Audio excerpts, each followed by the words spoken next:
Hello, welcome along to Writer's Routine. This week, our guest is Alastair Humphreys. I'm a huge admirer of his work. He's an adventurer, he's an author, he's a podcaster.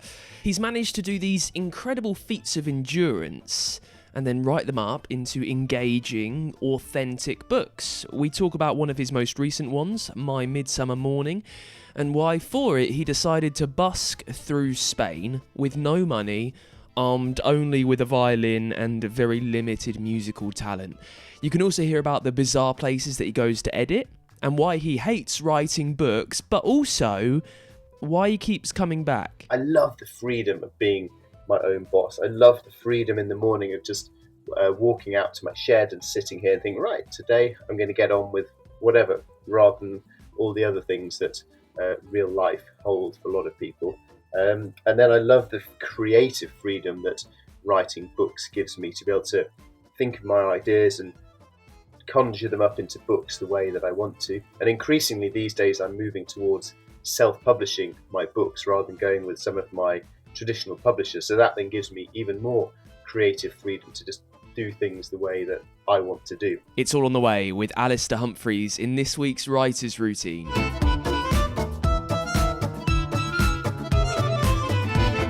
Yes, hello, welcome along. My name's Dan Simpson. Thank you for finding us.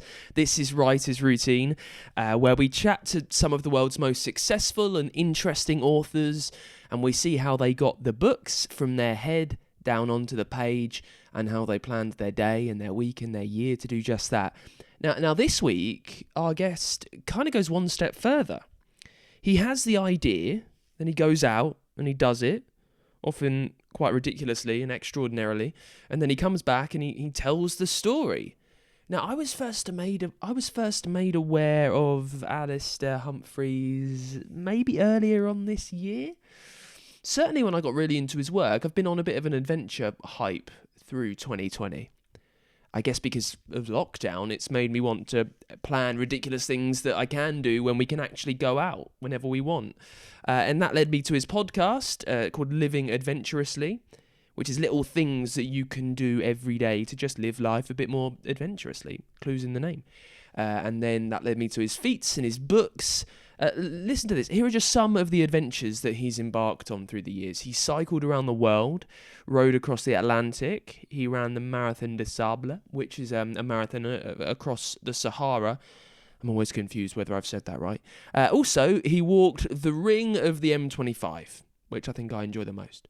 And he's published all sorts of books about them as well, including My Midsummer Morning, which is the one you can hear about in this week's show.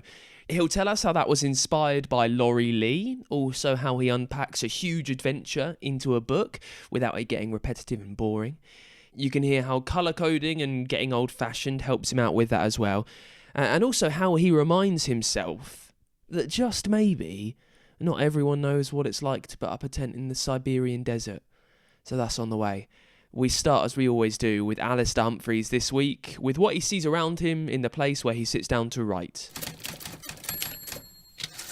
I love the place where I sit down to write. I'm in a shed.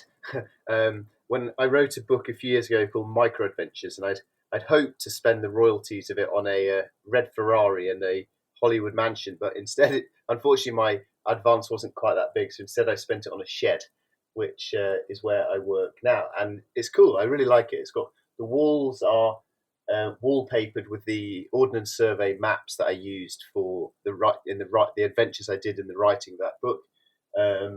The ceiling is covered with different maps of the world because I ran out of wall space.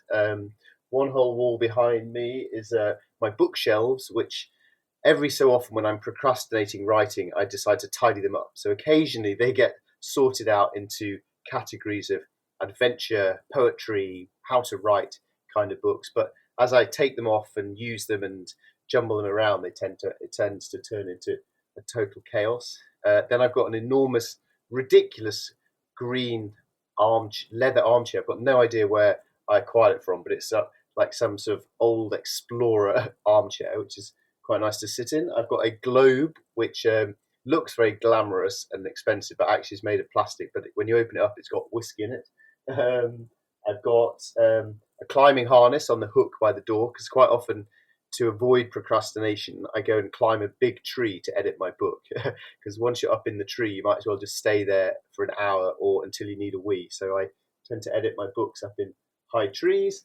Um, I work at a standing desk, so I've got a big, probably 5 foot uh, homemade standing desk with my computer on where I work, and then I've got a sitting down desk with which currently is covered with all sorts of new bits of paper and highlighters and post-it notes for a book that I'm trying to write. And on the wall above that is pinned more post-it notes and spider diagrams and stuff like that, to do with the book that I'm trying to write. And then crucially, just by my right hand side, I've got my digital radio, um, which moves through the day from radio 4 to radio 6 to radio 3. And then I've got my kettle and my AeroPress to make coffee, not because I'm a trendy hipster, but because it doesn't require any washing up and I don't have a tap in my shed. Sorry, that was a very long answer. No, brilliantly detailed. So it's a very busy place that you're working at. I just so many people would dream of having a writing shed or a shed to do their business in. What is it about it for you? Uh, why do you need somewhere separate from where you live to kind of detach yourself and go there? I had plenty of years of trying to work in the spare bedroom and in the kitchen, and then a ill-fated spell in a little conservatory thing, which was so bright I couldn't see the laptop and got so hot that I used to sit under like a big golf umbrella trying to work. And that none of those worked very well. But I love having a shed, partly just because it's cool. But the two more useful reasons for me are when I come here in the morning, I think, right, I'm now here to work. I'm not here to fold the laundry and make endless pieces of toast. I'm here to actually do some work. And then, equally as importantly, when I leave the shed after the day's work, I return to the house and the world in order to do all the other things that are important in life and to stop working, which I find literally impossible to do if I try and do when I was trying to do everything in one place. I'm probably like a lot of writers or self-employed people, at least, get a bit obsessive about it and have the tendency to just work 24 hours a I want to ask more about the climbing trees to edit. day. How did that practice begin? Probably out of procrastination, like most things that writers do. But for 2 years now, I've been climbing a tree on the first Wednesday of every month. I've got it scheduled into my Google Calendar, and I do that for many reasons to do with nature, noticing the world changing, noticing the seasons, getting a little burst of adventure in my lunch break. But the relevant part for your podcast is the writing part, which is I realise that I really like editing books in different places. So I tend to write in my shed, and then I print a load of stuff out and I go somewhere else, a cafe or a bench or up a tree with a printout of papers and a red pen. And that's where I read my work and do all the crossings out and editings. And I love climbing trees. And I found that if I just took up like a flask of tea and sat up in a tree, then there's no distractions. There's no excuse not to just sit there and get on and edit the book. Plus, it's kind of fun and different viewpoint as well.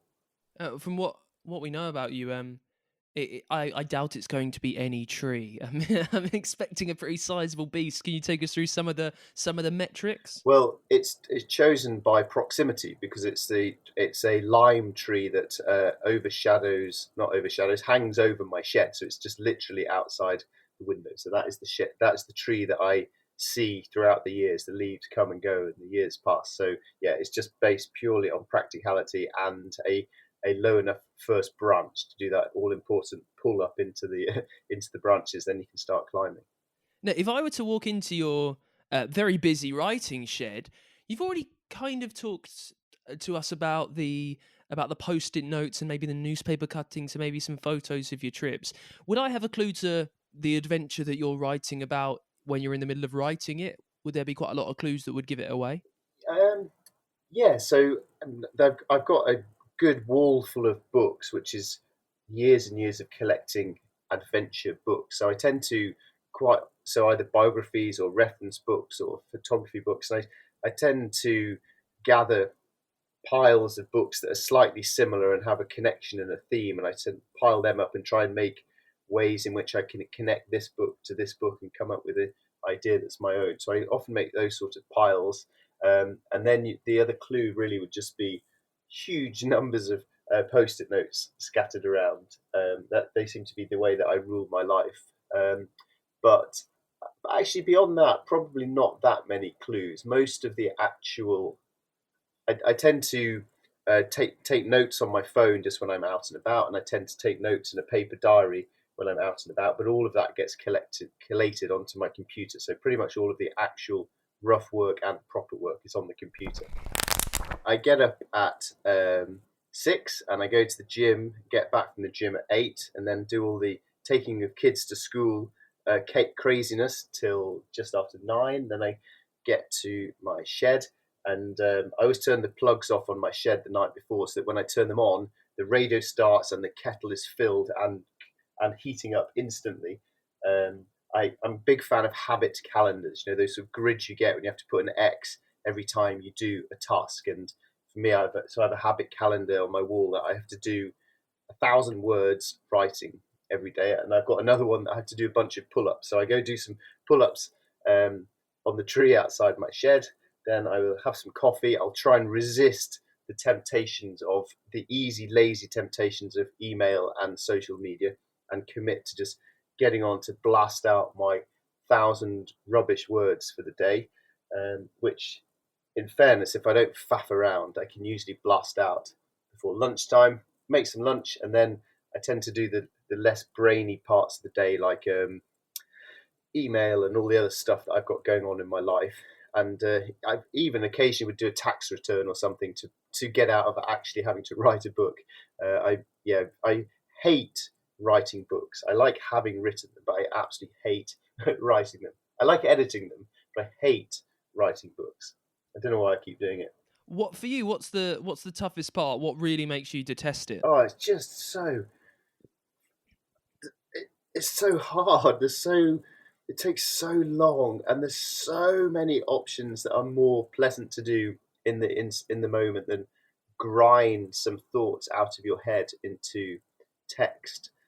Literally any other task to do with my work or normal life, I'd rather do than turn a blank page into that terrible first draft of 100,000 terrible words. Once I've done that, then I'm quite enjoy it after that. But it's that first chunk which does my head in. Can I say one other thing on that? That I've written quite a lot of books that are just normal books of words on a page, but I've also written a few books that require collaboration with an artist. I'm doing one at the moment, a kids book about different adventurers, and that really drives me insane. It's one thing trying to compile the story of an adventurer, it's another trying to compile all the notes and information and guide in order to help an artist do their work. And I did one book and I vowed I would never, ever, ever do it again. And then it won a prize for the best kids book of the year. So then I was persuaded to do a second, which I'm doing right now and hating, and vowing to never do a third one. Well, this is something new to me. Tell us more about working with an illustrator. What are the things that you need to pull together so they can draw what you want? So it's one of those it's like a big book for, say, let's say for 10-year-olds, with about 3 double pages about each adventurer. So I need to come up with about 500 words of actual story of, here's this person and they did this interesting stuff.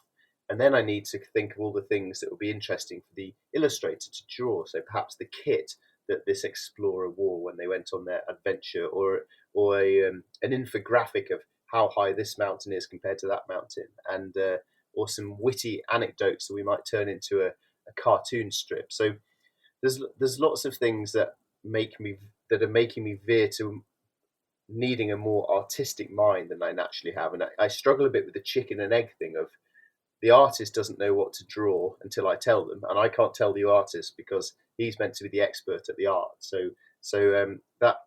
That I found really hard. And my lesson on the first one was trying to be very vague, which was disastrous. This second book, we're trying to be very rigid, of saying, right, we need 50 words to sum up this bit, 50 words to explain what map you need, and really break it down into a much more just a more of a management task rather than a creative writing project, which sounds a bit joyless, but I think actually might keep me vaguely sane this time.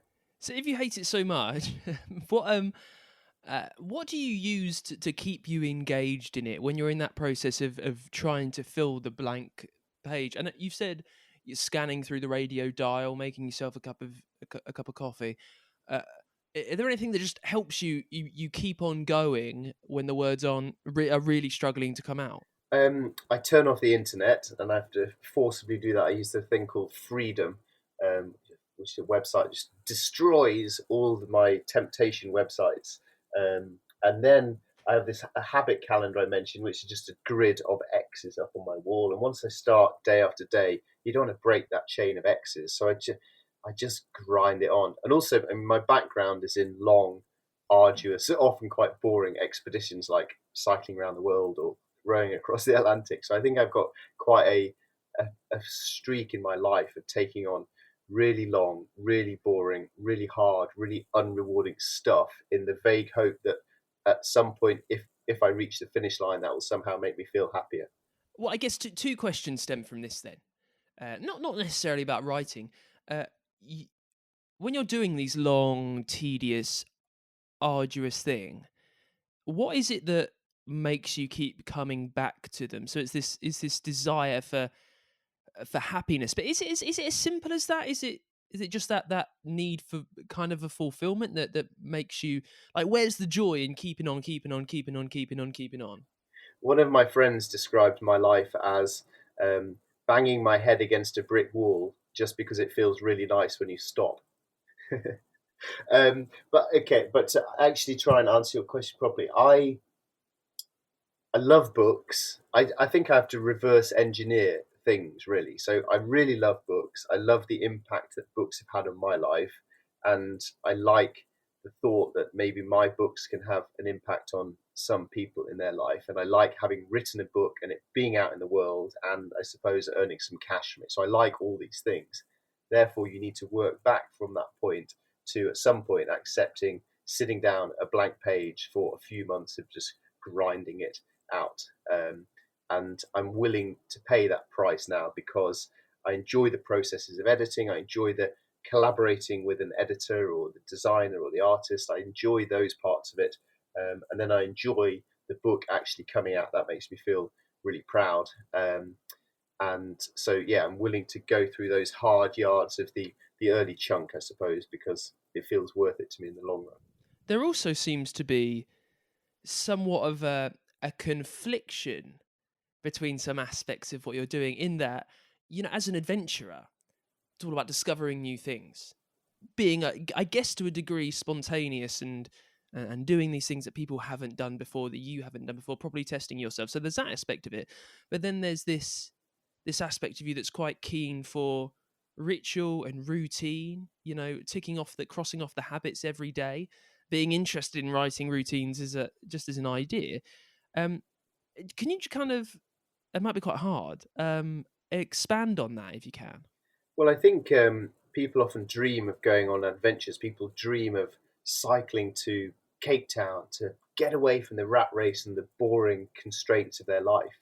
And they set off on their bicycles and they quickly realize that every day you put up the tent in exactly the same way and you put the toothbrush in that little pocket and you pack it up in the morning exactly the same way.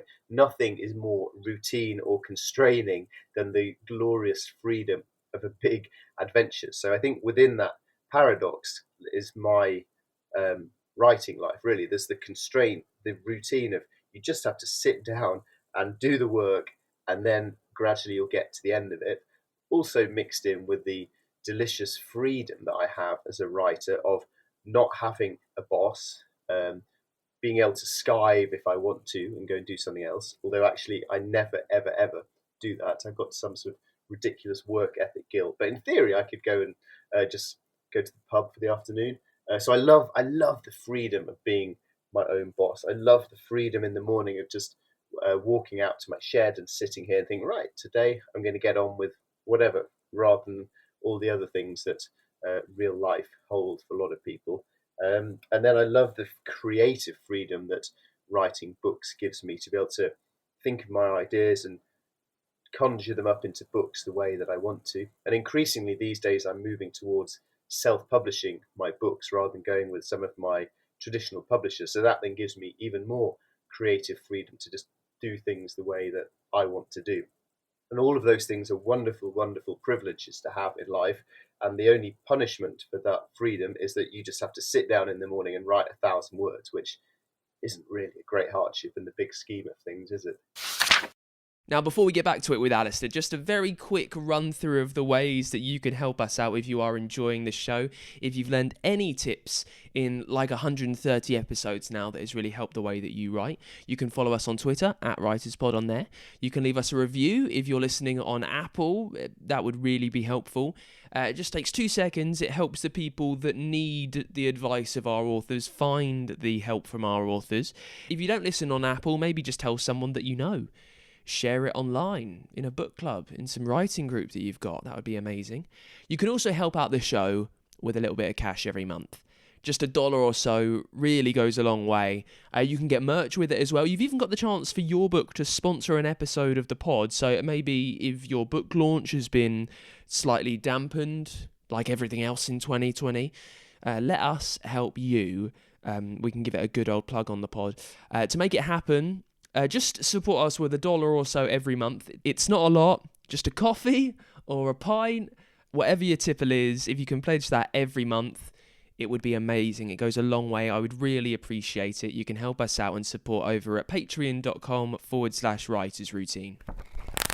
Right, let's get back to it then with part 2 of this week's chat with Alastair Humphreys, talking about My Midsummer Morning, his journey busking across Spain with limited musical talent. We talk about the inspiration for that trip. Also, he gives some inspiration for adventuring books, if you're feeling motivated to do something extraordinary. And we pick things up talking about the writing week and the writing year.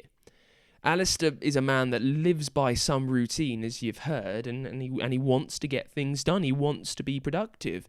How much does he think about the future of his writing, though?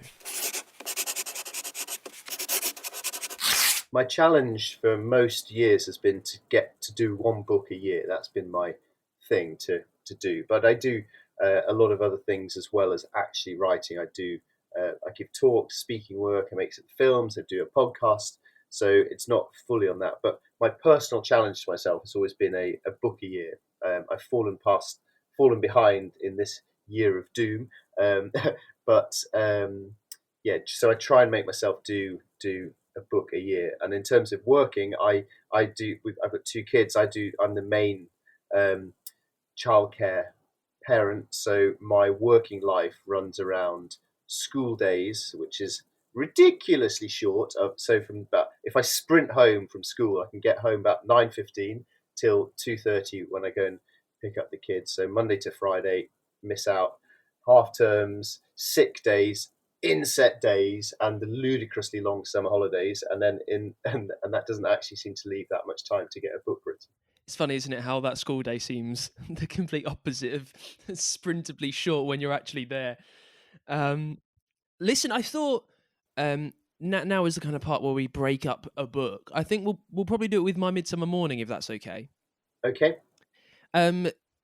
So talking about it, do you remember, because again, I usually speak to fiction authors, and it's much easier to distill an idea than it is for someone that's gone out, done an adventure, then come back and written it. So we'll do our best. Can you tell me about the moment that the idea for, I guess, the adventure that became My Midsummer Morning came into your head? It came many, many years ago when I was a student, and I first read Laurie Lee's book, As I Walked Out One Midsummer Morning, which is the sequel to Side with Rose, and it's a young man setting out to play his violin as he walks through Spain. And it's a beautiful book and a lovely, carefree, simple, vagabond adventure, exactly the sort of thing I love. So from then I thought, I'd love to do this, but I can't play the violin, and actually the thought of having to play music in public terrifies me. So I ditched the idea, or parked the idea, for about 15 years because it was just too scary to consider playing the violin. But lots and lots of things happened. Eventually I decided, right, this is what I'm going to do. So I started to learn the violin, and I spent 1 month hiking through Spain with no money at all and only my 7 months of violin practice, which I learnt was definitely insufficient with which to pay the way. So I walked 500 miles through Spain, playing my violin, earning every single penny from my busking.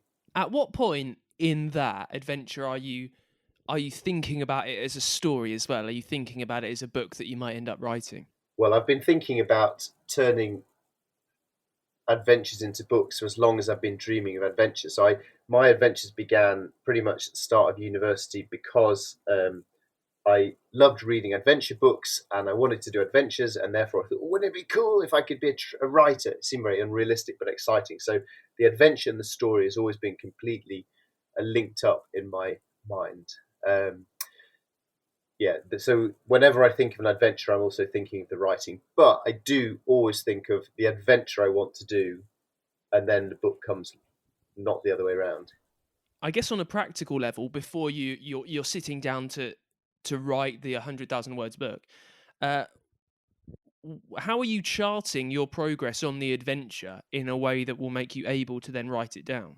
Well, in great admiration of fiction writers, I always aspired to writing fiction but it's so much easier to write about your adventures because all you do is open up a new page and just start writing about yourself. Or it's even easier than that because I always write extensive diaries on my trips. So the first way I write a book is I come home and I just type up all of my diaries, and that then means I've got an initial skeleton of some sort of structure just to begin with. The end structure will be completely different, but at least that's my beginning. So yeah, I start by just typing up my diaries, and then that roughly gives you a point A. Here's the start. These things happen along the way, and there's the end. And then there's a huge amount. Well, in my case, there's often a lot of restructuring and trying to make the truth more truthful by putting it in a different part of the book and shuffling it around. But that's my beginning structure, is just from typing up the factual diaries. So I would imagine quite a lot of your work as a writer is the edit, isn't it? It's the restructuring of things. When you've written down your diaries, how do you go about spotting themes, spotting a thread of different narratives that can be woven together? How do you begin on that process? Well, so this book we're talking about now, My Midsummer Morning, is a good example here because some of my when I cycled around the world, the books I wrote for those were pretty straightforward. It was just I went here and this happened and this happened and this happened and this happened, the end. And that's how I wrote those books. But this Spain book, I started writing it like that, but as I was very aware of during the journey, nothing really happened. So I went to Spain, I played the violin, and I was terrified because I'd never done it before. But someone gave me some money, and then from then on, I just had a lovely time walking and busking all the way to the end, and which was wonderful to do. But I was very conscious at the time that this is going to be a really boring book. But still, that's what it was. It is what it is. That's the thing with adventure writing. It is what it is. So I sent that off to my publisher, Collins, and they quite rightly but politely said, "This is really boring. Nothing happens here." So I then had to, which I just had to say, "Yeah, you're exactly right." So then I needed to do a total restructure and rethink of the whole book.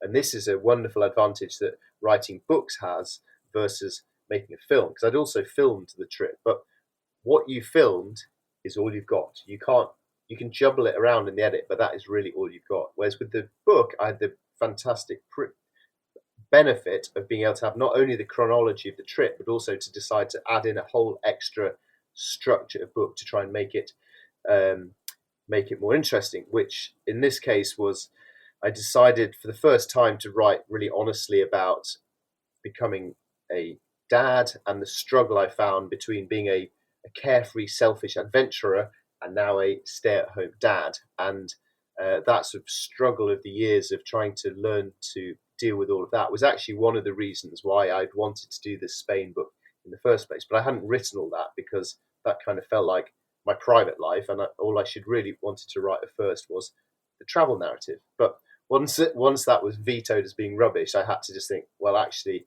come on, it's time to be really honest and really truthful and build a whole new structure into the book. Now, when you've got the structure, when you've got the diary, when you're parlaying that up into more, I guess, a novelization, not strictly, but Uh, how much are you thinking about the tone of voice and the actual words that are on the page that are telling this story? Well, what's interesting about, say, walking through Spain or cycling a continent or rowing an ocean is that it's extremely repetitive, and there are some incredibly boring travel books out there, in particular, very boring long distance cycling books, because every day is pretty much the same. And if you try and write about every day, it just gets really boring. So, what I did with this Spain book was I would try to look for themes. So, for example, in my diary, I'd write several instances of, I sat down and had breakfast and the shepherd said hello. And then the next time I had sat down and had peaches for breakfast. So then I'd combine all these things to make it, I'm eating peaches and the shepherd says hello. So I'd condense all these different incidents of similarish kind of stuff and lump them together to try and make an actual coherent, interesting scene. And the way I tend to do that is quite old school. Well, I do. It's a mixture actually. I use Scrivener, so from that I can do lots of searching for words like breakfast. I find all the mentions of the word breakfast, and I try and then online cobble them together into something interesting. But a way that I really enjoy is that I just print out my whole book with each chapter reduced to one page. So it's often ridiculously tiny font, like 4-point font with tiniest little margins. And then I get a load of felt tips and highlighters and things, and I start color coding the whole book. So yellow equals breakfast scenes, green equals heartbreak in the busking, and once I do all of these colors, that gives me an idea of the variety of themes I have in the book, which ones are good, which ones I should probably get rid of, which ones are very repeated and need combining together. And then I get ridiculous in this digital age as I get out some scissors and I start cutting up all these pages and rearranging them on my shed floor. So I'm literally walking over the layout of my manuscript. And if I print things small enough, I can put the entire book laid out and sliced up on my floor, and then I can turn all that back to the computer. And I find the mixture of doing things on a screen versus doing it on my hands and knees with felt pens and scissors, it really gives me, for some reason, gives my brain a lot of clarity. Again, this is so much easier than for fiction writers because I sort of had two threads running through it, which roughly went in alternate chapters. So what I would do is just ignore all of, say, the fatherhood stuff, and I'd just do all the Spain chronology chapters, and I'd make them till that felt like this fits A to B, beginning to end. And that's the sort of non-negotiable bit because that's the trip. And then I'd layer into that the backstory of my adventurous youth, becoming a dad, feeling constricted, feeling constrained, feeling resentful, feeling guilty, wanting to go off on adventures, wanting to be at home with my kids, all these feelings which I had, trying to put those into coherent, flowing chapters spliced in between them, and then knowing that at the end, um, hopefully, there would be a nice, happy ending in which the hiking part of the journey. During that, I would have the epiphany that actually I do like being a dad and all is good in the world, and that could tie in with the parenting chapter and come to a nice, happy ending. So there was none of this sort of John McPhee, incredibly elaborate, clever kind of stuff. I was trying to really just get two chronological things to thread together like a zip. Also, I mean, this is kind of back to the question about words on the page, but half the thing about your adventures, and you've already touched on this, is that they can be all like arduously hard work and quite terrifying for you, like walking across the desert, running across the desert, cycling around the world. How much effort are you trying to put into putting a reader into your place and making them feel just how awful it was and also how joyous it was at times? How are you making sure that's authentic for us when we're reading? Something I really struggle with is taking so many things for granted. And the old mantra of show, don't tell is something that I used to end up putting in massive letters somewhere because I'm awful at doing that. I just sort of assume that everyone knows what it is like to put up a tent in Siberia, minus 40 degrees, and therefore I don't need to bother you with that, and I'll just crack on with the detail with what I had for tea that night. But so trying to remember that so many of the things I can see and feel in my head don't exist in my reader's head unless I put them there. So um, these are actually the times when I wish I'd had some actual writer training in life beyond GCSE English. When I wish I'd learned some of the actual skills of how to be a good, proper writer. And mine always feels fairly cack-handed and naive of just trying to think I cover the senses, 5 senses, make sure I'm showing what's happened. And saying this now just sounds absolutely preposterous. I'm feeling a complete imposter as a writer now, but I think I just try to not take for granted what's in my head, and I try and get that onto paper. Does that sound rubbish? No, that sounds perfectly fine. It sounds Okay. it sounds very normal. Now, lastly, Okay. I think on books, if you're trying to write a book a year, and they've been quite wide ranging from kids' books and almost coffee table books and these non-fiction books. What have you, aside from making sure they use the 5 senses, what have you learned about how to tell stories, about how to write books? What have you learned that means you're better now than hopefully you were when you started? Mm.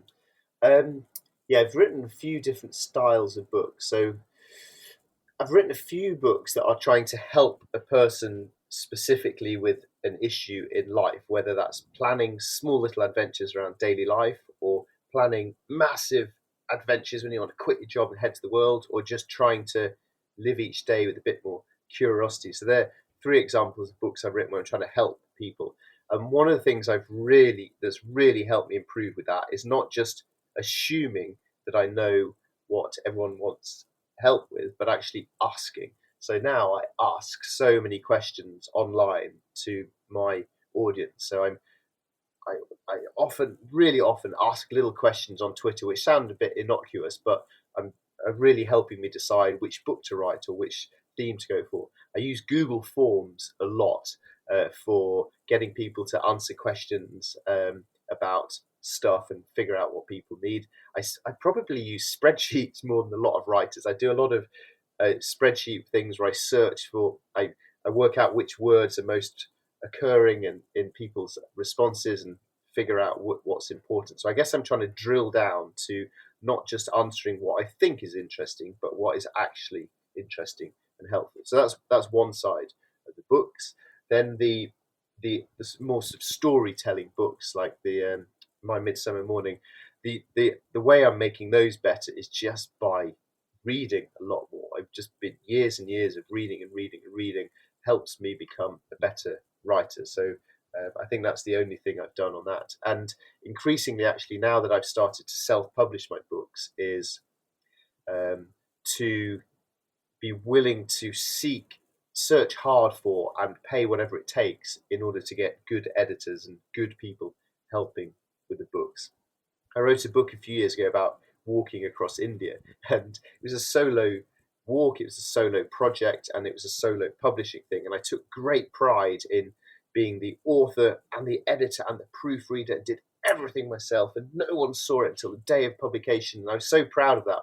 And I still am really proud of that book, but I had to read it again recently to turn it into an audiobook, and all I could think was, well, this book really needs an editor. So trying to invite in as much help as possible into my little shed, I think, is what's really helped me. You said you're reading quite a lot, to make sure you're better. If someone is listening who wants to start off reading adventurously, where would you suggest they start? What's the best adventure book to your mind, Oh gosh, that's a well. I've got apart from My Midsummer Morning? yeah. Well, Laurie Lee's As I Walked Out One Midsummer Morning is often up on my list. Oh, you put me right on the spot. I love David Roberts, the American uh, climber. If he writes really good books, climbing books are great because usually loads of people die and it's properly on the edge. If for polar, I don't think a better book's been written in the last century than The Worst Journey in the World, about Scott's expedition. Tracks by Robin Davidson is brilliant. Wild by Cheryl Strayed is a fantastic travel book that went big in the mainstream. Um, And I've done a blog post on my website called Adventure Reading 101, which has got a good summary of some essentials in the genre for those that I've forgotten. And lastly, this is away from books. This is more philosophically, I guess.